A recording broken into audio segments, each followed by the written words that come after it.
आज एक ऐसे मंदिर के रहस्य के बारे में जानेंगे जिस मंदिर में कोई मूर्ति ही नहीं। इस माता के मंदिर में साल में 3 दिन पानी का रंग लाल हो जाता है और कहा जाता है कि ये वो 3 दिन है जिस दिन माता का मासिक धर्म होता है। और इस मंदिर में आज भी 21वीं सदी के इस दौर में रोजाना बलि दी जाती है। ये मंदिर हिंदुस्तान के पूर्वोत्तर में असम के गुवाहाटी शहर में स्थित है। नीलांचल पर्वत से बसा हुआ ब्रह्मपुत्र नदी के किनारे खड़ा, जहां पहाड़ों की शांति, नदी की शक्ति और प्रकृति की खूबसूरती सब एक साथ महसूस होते हैं।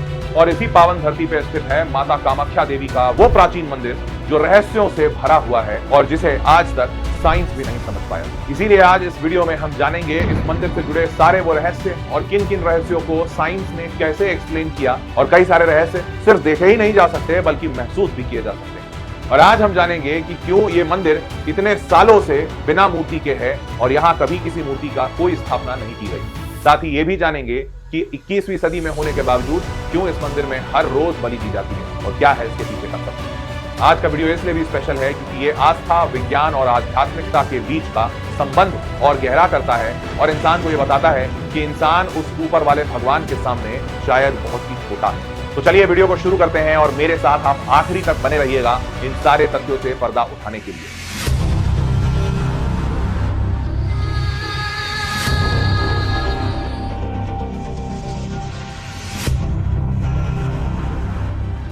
तो नमस्कार, आदाब, सत श्री अकाल और खुशामदीद। मैं हूं हर्षप्रियम और आज हम लोग जानेंगे माता कामाख्या देवी के मंदिर के कुछ अनसुलझे राज।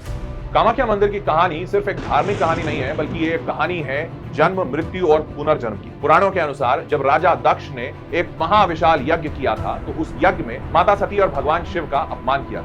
इस अपमान से परेशान होकर माता सती ने खुद को अग्नि में समर्पित कर दिया। इस बात से विचलित और परेशान भगवान शिव ने माता सती के पार्थिव शरीर को अपने कंधे पर लेकर तांडव करना शुरू कर दिया। इस तांडव से पूरी धरती कांप गई और इस महाविनाश और प्रलय को रोकने के लिए भगवान विष्णु ने अपने सुदर्शन को निकाला और माता सती के शरीर को छन्न विच्छन्न कर दिया ताकि भगवान शिव शांत हो सके और इस विनाश के प्रलय को रोका जा सके। भगवान विष्णु के निकले हुए सुदर्शन ने माता सती के शरीर को 51 हिस्सों में बांट दिया और ये 51 हिस्से माता सती के शरीर के धरती पे अलग अलग जगहों पर जाकर गिरे और यही हिस्से जहां जहां जाकर गिरे उन्हें आगे चलकर शक्ति पीठ कहा गया। ये 51 शक्ति पीठ भारत, नेपाल, भूटान, श्रीलंका, पाकिस्तान, तिब्बत और बांग्लादेश में स्थित है। और कहा जाता है कि नीलांचल पर्वत पे माता सती का योनि वाला भाग गिरा जिसके बाद माता कामाख्या देवी के मंदिर का निर्माण हुआ। और इसीलिए कामाख्या मंदिर दुनिया का इकलौता ऐसा मंदिर है जहां योनि को ही शक्ति का एकमात्र मूल रूप माना गया है। यहाँ देवी को मां, नारी और प्रकृति के रूप में भी पूजा जाता है।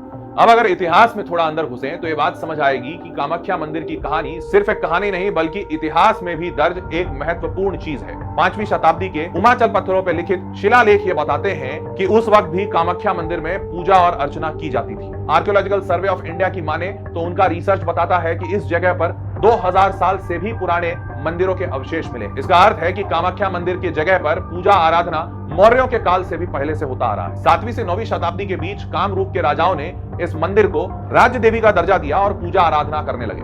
बाद में कोच वंश के राजा नारायणन ने 16वीं शताब्दी में इस मंदिर का पुनः निर्माण करवाया। आज जो मंदिर हमें देखने को मिलता है वो कोच और अहोम कालों का एक मिश्रण है।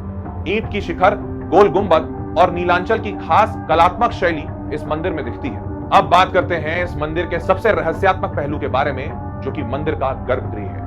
माता कामाख्या देवी के मंदिर के गर्भगृह में कोई मूर्ति नहीं है और जो गर्भगृह है वहां पर एक चट्टान है जो कि योनि के आकार में है।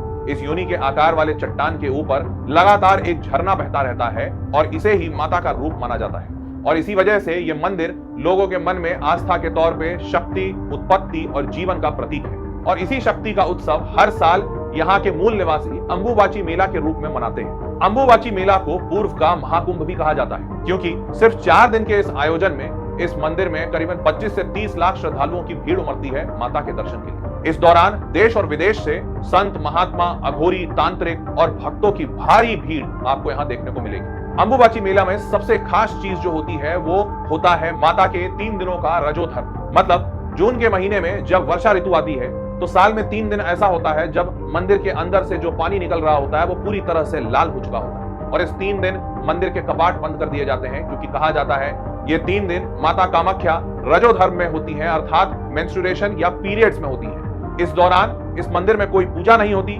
आसपास के लोग खेती वेती के सारे काम बंद कर देते हैं और इन्हीं 3 दिनों में अंबुबाची मेले का आयोजन होता है।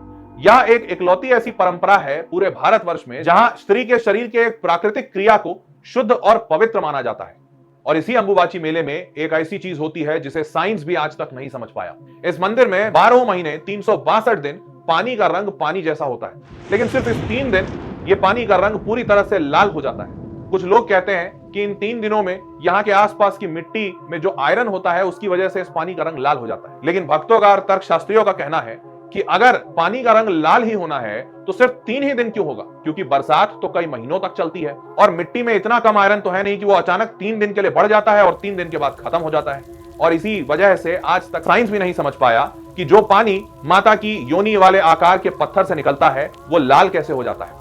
इस लाल पानी को मंदिर में अंगोदक कहा जाता है और इस 3 दिन जब मंदिर बंद रहता है तो वहां सफेद कपड़े रखे जाते हैं। 3 दिन के बाद जब वो कपड़े बाहर आते हैं, जिन्हें अंग वस्त्र कहते हैं, वो कपड़े भी लाल हो जाते हैं। भक्तों को ये प्रसाद के तौर पे दिया जाता है। और इसी से यह बात भी सिद्ध हो जाती है कि साइंस बहुत सारी चीजों के कारण और तथ्य पता लगा सकता है, लेकिन साइंस की भी कुछ हदें हैं और उन हदों के आगे आस्था और विश्वास ही काम देता है, जहां शक्तियां अद्भुत होती हैं और वो दिखाई नहीं देती बल्कि सिर्फ महसूस की जा सकती है।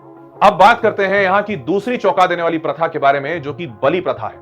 देखिए, बलि प्रथा यहाँ के इतिहास, तंत्र और माता कामाख्या की प्रकृति से जुड़ा हुआ है। 10वीं सदी की कलिका पुराण के अनुसार माता कामाख्या का संबंध कीरत परंपरा से माना जाता है, जहां गारो और खासी की जातियां सदियों से माता की पूजा और आराधना करते आई है। यही समुदाय प्रकृति और जीवन के पूरे चक्र को मानते थे, जन्म, जीवन और मृत्यु सब कुछ एक साथ। योगिनी तंत्र के ग्रंथों में उल्लेख मिलता है कि गोरा समुदाय, जो माता का वंशज माना जाता है, उस समुदाय ने हमेशा अपनी उपासनाओं में पशु बलि को शक्ति जागरण का सबसे बड़ा माध्यम माना था। समय के साथ लोग और जगहें विकसित हुई, लेकिन यह परंपरा आज भी सदियों से चली आ रही है। यहाँ की बलि में सबसे ज्यादा कबूतर और बकरे के बलि दी जाती है, लेकिन खास बात यह है कि जब आप इस मंदिर में जाएंगे तो आपको बहुत सारे कबूतर और पक्षी मिलेंगे, लेकिन एक भी कबूतर आपके भगाने से ना भागेगा और ना उड़कर यहाँ से जाता है। सारे के सारे पक्षी और जानवर बिना डरे इंसानों से उसी मंदिर में एक साथ रहते हैं। और धीरे धीरे जैसे जैसे ये प्रथा आगे बढ़ी, ये बलि सिर्फ 3 पशुओं के बलि पर आकर आधारित हो गई। ये 3 पशु, कबूतर, बकरा और भैंस, इंसान के 3 गुणों के परिचायक हैं, सत्व गुण, रजस गुण और तमस गुण पे। पहली बलि कबूतर की होती है, जो सत्व गुण या शुद्धता को दर्शाती है। माना जाता है कि कबूतर शांति का प्रतीक होता है और पहली बलि से इंसान शांति और शुद्धता की तरफ आगे बढ़ता है। दूसरी बलि होती है बकरे की, जो इंसान के रजस गुण का बलिदान होता है, मतलब इच्छा और अहंकार की बलि।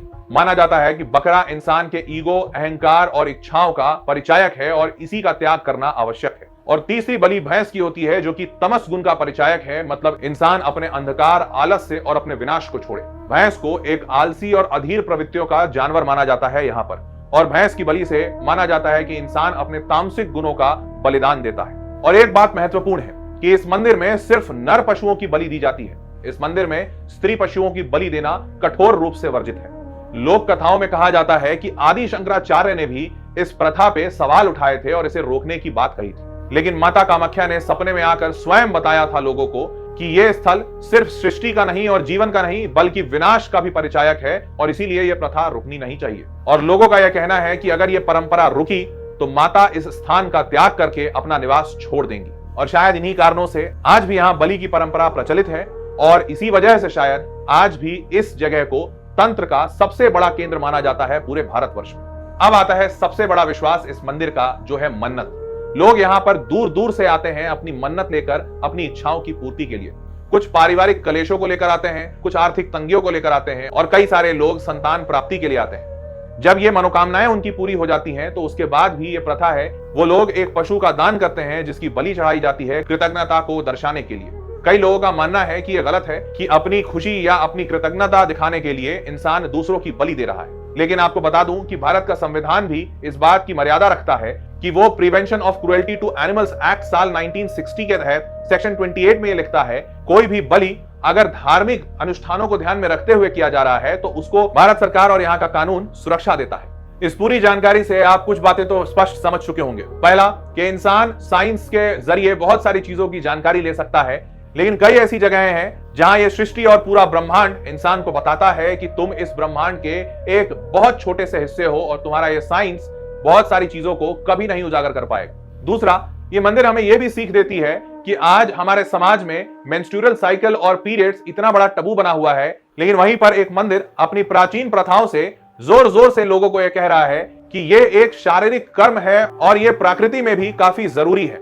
तो इसे ना ही टबू समझा जाए और ना ही इसे लेकर किसी को शर्मसार किया जाए, अपितु इसके बारे में खुलकर बात करने पर ना ही कोई लज्जा और ना ही कोई शर्म होनी चाहिए। और तीसरी सबसे बड़ी समझदारी और सीख कि स्त्री सिर्फ एक जीवन नहीं बल्कि जीवन की उत्पत्ति का पहला चरण है, और स्त्री सिर्फ जीवन ही नहीं बल्कि इस पूरी सृष्टि की रचयिता है। इसीलिए स्त्रियों का वो आदर और सत्कार जो हमारे धर्मों में सदियों सदियों से चला आ रहा है, वो आज भी होना चाहिए। कई सारे प्रांतों और लोगों की सोच की वजह से आज स्त्रियों की स्थिति बहुत अच्छी नहीं मानी जाती। ये मंदिर और इस मंदिर का इतिहास बताता है कि स्त्रियों को सही आदर सत्कार नहीं देने वालों का हमेशा ही विनाश हुआ है। तो आज इस वीडियो के माध्यम से मैं बस इतना ही बताना चाहता था। उम्मीद करता हूं कि आपको इस वीडियो और इस वीडियो की जानकारी पसंद आई होगी। मैं आपके सामने ऐसे ही तथ्यों पर वीडियोस लाता रहूंगा। आप चैनल सब्सक्राइब रखिएगा। इस पूरे वीडियो को अंत तक देखने के लिए बहुत बहुत शुक्रिया। मिलते हैं अगले वीडियो में, तब तक के लिए नमस्कार।